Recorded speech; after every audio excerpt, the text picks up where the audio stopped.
I'm going to do another one entirely, just so that I can show you other ways of animating it. I will go through the steps again just to get the letters up. We'll go here, we'll go here, here. Hopefully that's still on auto. Yes, it is. I'm going to do the 2 lines again because I actually like the way that piles up. Although I'll go lowercase this time. And I have to put multiple lines here. And if I hit an enter key, I should be able to do that. Okay, let me pick a font. In this case, I'm just going to pick a font I like because I'm not trying to imitate something else. Actually, I sort of like that. This sort of typewriter-y feel to it. Now, the reason I want to do this differently is that in this case, I want to animate each of the letters separately. They normally get turned into one object, which is fine if you're not taking them apart. If you want to take them apart, there are tools to do that. Let me blow this up. We'll zoom in here a little bit. Let me go to hidden line removal.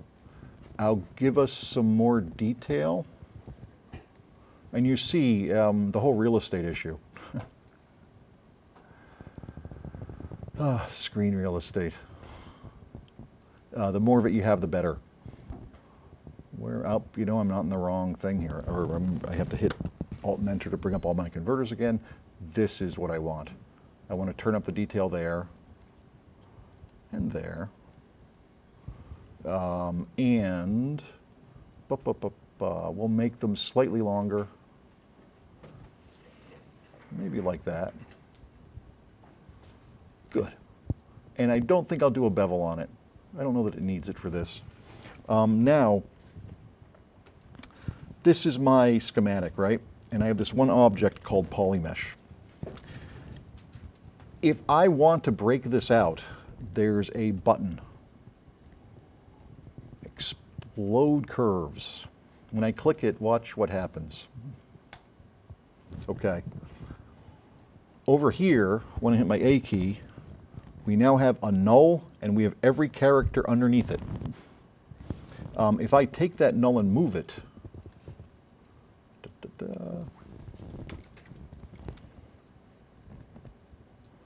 we basically get these letters separate, and I should be able to. You know what? I don't think I picked them right. I'm going to undo that. There's my null. And here is my extracted text. Oh, and this is the polymesh. Let me use my back arrow again. I'm going to go back over here. Create partition cluster, spacing character line. We will explode the curve. I was not going to make another one. And then I will hit Alt and Enter. And you know what I'm going to do? I'm going to do a new scene because this is a mess. Much better to start over. Even for me, much better to start over to get it straight. I'll go back down here. I'll go to solid mesh. Let's go right from here. That's the one I wanted. Yeah. I'll put this back in. The thing I did, by the way, just increase the curves. It didn't actually increase the number of objects. We're going to click a different button to do that. Okay. I want to pick that good typewriter-y font. That's too fancy. That's okay.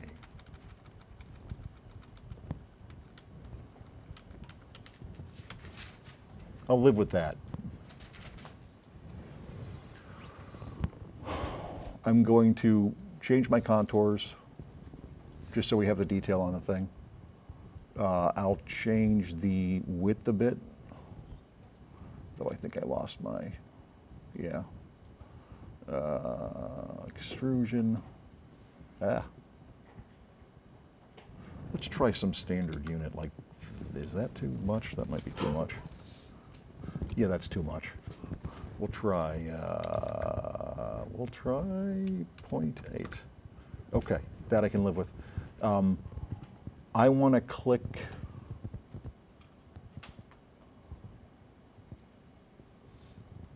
I want to find the right one this time.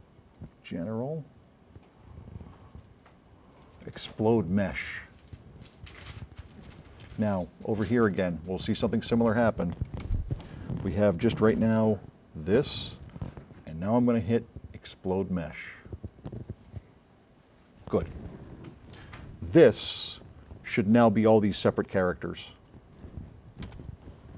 And if we translate this up, we should get a totally different bunch of objects. I still have the old one, though I don't think I need it. Let me see if I'm right about that. Nope, I'm wrong. I probably have to cut these first.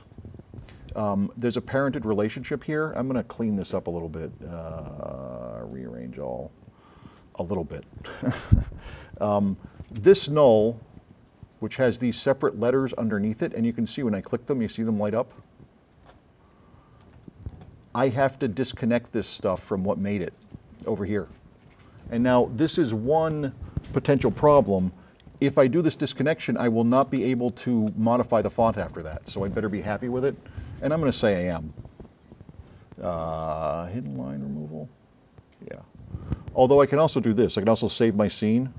I'll save this as a logo 2 setup 1. That way, if I want to, I could go back.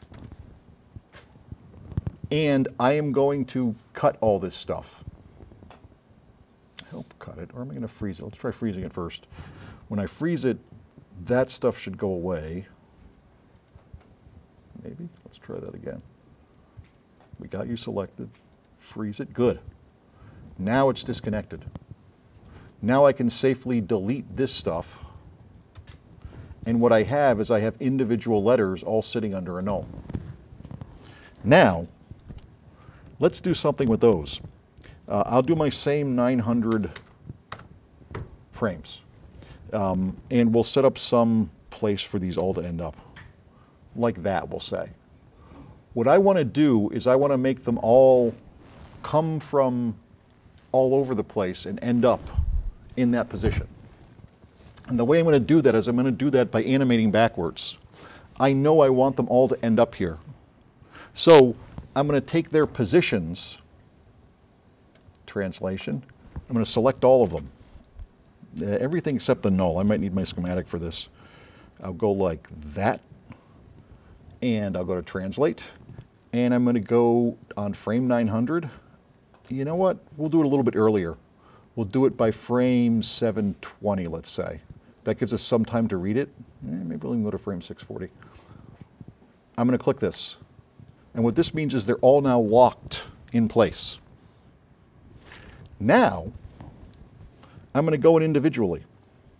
And if I take, let's say, the F, and I'm going to turn on my translations on this, I can slide backwards, and I'll put it over here, and I'll key that. I may even do something I'm always warning you not to do. I may turn on my auto keyer. You have to be really careful with auto key. Because if I turn on that little auto button down there, anything I do on any frame will be remembered as an animation thing. But I want to do this kind of fast, so I'm going to take this most dangerous of shortcuts. I'm going to click this button auto. Now, what that means, I think, if I slide forward now, you'll see my F is ending up where I want it to be. But when I go back, wherever I want the F to go, every time I go, it will create a new keyframe. And we'll give it some, some action in another view here too. We'll go over there, and I'll go back here, and I'll have it end up over there, and I'll have it come from up here, and I'll go back here, and have it end up there, and have it go way over here. Oh, I should have gone back to the beginning. And we'll have it start there. And now I'm going to turn off auto. And if I do and I just hit play, we're going to scrub through it. We'll see this guy showing up right where I want him to be. See that? Now I take each of the letters and do that. Let's grab our S. And we went all the way back here to 640. We can see where that one is. I can start turning on my auto keyframing again, although let me go back a little bit. I'll go to here, let's say, and I will turn on my translations and I'll put it down there. And I'll move over here, and I'll drag it over there, and move over here, and let's have it go backwards a bit. And I'll go over here, and I'll pop it back up like that, and I'll put it back that way, and I'll go here, and I'll pull it down there, and you can just kind of play along with this, you know. It takes a little bit, but the effect is pretty good. See that? Isn't that a good gag? I always like that trick. If I do this with all of these, I can have it so that they all seem to come from somewhere, and then I could go back also and do the rotations. If I want them to spin, I know that if I do my rotations, and I should turn off that auto could really burn me in this. I want to go to frame 640, because I know that's where we end up. And we're all here, right? Now, I'm going to key my rotations. See, I should go forward one frame. Good. Key my rotation there. And then I'll go back over to here, and boy, I do not want to be on global and COG. I probably want to be on local. Probably. But let's find out. And I'll have it do like maybe a 360 by then. And let's see if it lands nicely. Yep, that's pretty good, yeah. We'll do the F2 since we're here. Let me grab that F. I want to do the same thing. I want to go up that at frame 640, and I can see it down there in my timeline. You know what? I should just do this. Good. Turn on rotations. Let me key it there to lock it in place, and then I'll go back over here, and I'll have this one. I'll have this one do a 360 this way by there. I'll say like that, and I do not have auto on, so that way they won't do it that way, and they will just appear to end up there. Okay? Now I can keep doing this for each one of these, right? And I'll get this sort of gag of them all coming in, which would be good. Let's say I want to adjust it later. There's another tool I'm going to show you that can be quite useful. If I go to the animation bar, I'm going to select the S first. You know how when we did the thing with the letters, we're basically taking these letters and we're saying follow along this curve? And then the nice thing about that is if you modify the curve, the circle or whatever, the letters modify. Well, when I save those keyframes, I'm also making a curve. So what I can do is I can actually tell the computer to take the keyframe that's on and create a curve for me that it follows. I have this S selected. I'm going to go under Create Path, Convert Position F Curves to Path. Okay? You notice this is under animation. I'm going to click it, and it's going to ask me from where to where. I know it's ending at 640, and I know I'm starting on that one at 1, and I want to show you something that's pretty important here. The step. This is how many keyframes I'm going to put in. I'm going to say between 640 and 1, I want a keyframe maybe every 50 or 60 frames. So I'll just put a number in here. We'll call it 60. And actually, if I'm going to name it, I may as well. We know this is the F. Let's call this the F path. And if I hit OK,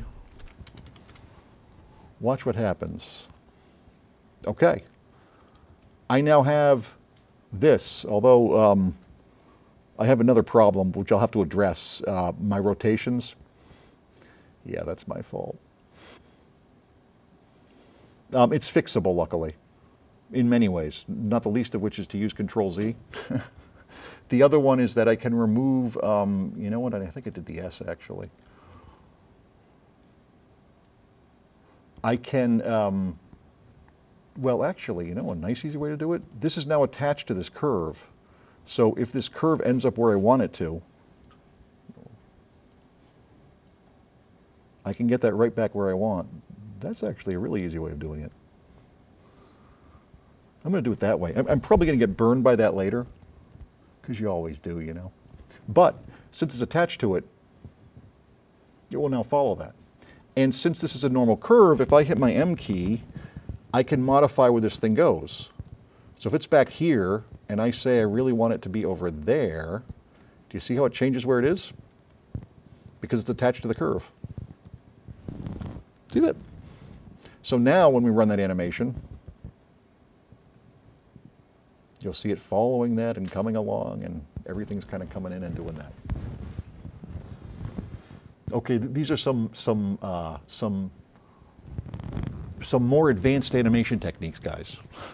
And this is good. I mean, actually, animation is one of my favorite parts of this program because, again, any parameter in this program you can modify, you can animate. But there's a lot of tools behind it. I'm only animating those few things right now.